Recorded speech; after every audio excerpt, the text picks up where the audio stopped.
गांव की कुछ दूरी पर एक जंगल था। जिस जंगल में एक बड़ा आम का पेड़ था और आम के पेड़ में ढेर सारे प्राणी रहा करते थे।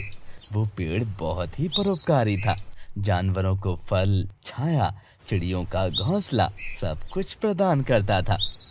इस वजह से उस पेड़ में और भी ढेर सारे प्राणी रहते, लेकिन वो सब लालू बंदर से बहुत परेशान हो चुके थे, क्योंकि लालू बंदर बहुत शैतान था। वो कभी पीछे से आकर अपने साथी बंदरों की पूंछ खींचकर भाग जाता, तो कभी पेड़ की डाल हिलाकर चिड़ियों के घोंसलों में बैठे बच्चों को परेशान करता, और वो नन्हे बच्चे डर कर ची ची ची ची करने लगते। उनकी चिड़िया माँ देखने आती कि क्या हुआ, तब तक लालू बंदर वहां से भाग जाता और चुटकी गिलहरी के तो लालू बंदर पीछे ही पड़ गया था। एक बार चुटकी गिलहरी पेड़ पर बैठी हुई थी, तो लालू बंदर उसे नीचे से देखकर कहने लगा, अरे ओ चुटकी, डाल पर आराम से बैठी हो। एक हवा का झोंका आएगा तो उड़ जाएगी। जरा अपना शरीर तो देख, कितना दुबला पतला है। ओहो, तू तो अपना मुंह ही बंद रख, बदमाश बंदर। तू अपने को देख रे, कैसी धारीदार रोहदार है, जैसे कोई ओढ़नी का कंबल हो। लालू बंदर की बातें सुनकर चुटकी गिलहरी बहुत ही तंग आ चुकी थी, और कभी कभी तो उसका बंदर को देखकर खून खौलने लगा था। और कभी कभार वो अपने मन में ये सोचती थी कि बंदर को मैं ऐसा सबक सिखाऊंगी कि ये दूसरों को तंग करना भूल जाएगा।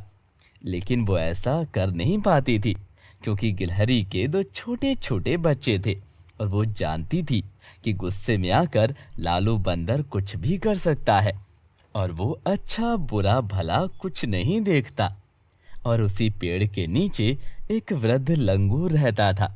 वो इतना बूढ़ा था कि ना ठीक से देख पाता था और ना ही कहीं उछल कूद कर पाता था।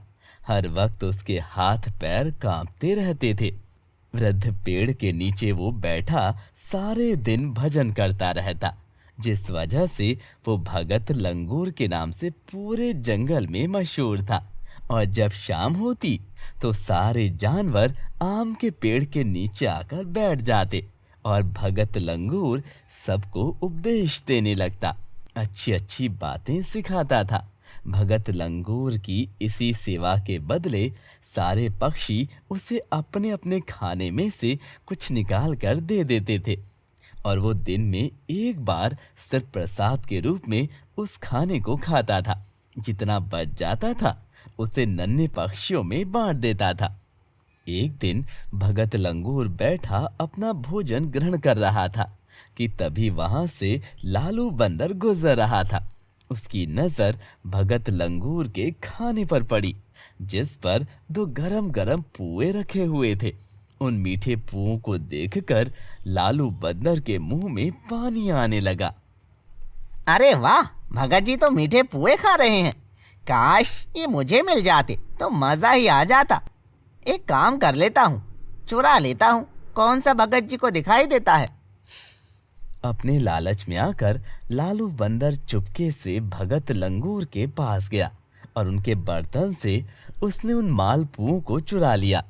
जैसे ही उन्हें खाने वाला था कि पेड़ से उसे गिलहरी ने देख लिया, और वो जोर जोर से चिल्लाने लगी, चोर चोर चोर चोर, जल्दी सब लोग आ जाओ, चोर आया है, चोर आया है।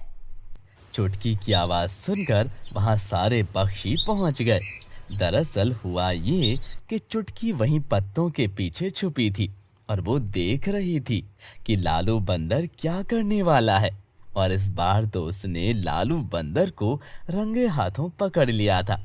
सभी पक्षी इकट्ठा हो गए कि तभी चुटकी उन्हें बताने लगी, सुनो सुनो, ये लालू बंदर भगत जी के मालपुओं को चुरा कर खा रहा था। ये सुनकर सारे पक्षियों को गुस्सा आया, और वो लालू बंदर को धिक्कारने लगे। सबकी बातें सुन लालू बंदर को शर्म आने लगी। वो खुद के किए पर शर्मिंदा हो गया।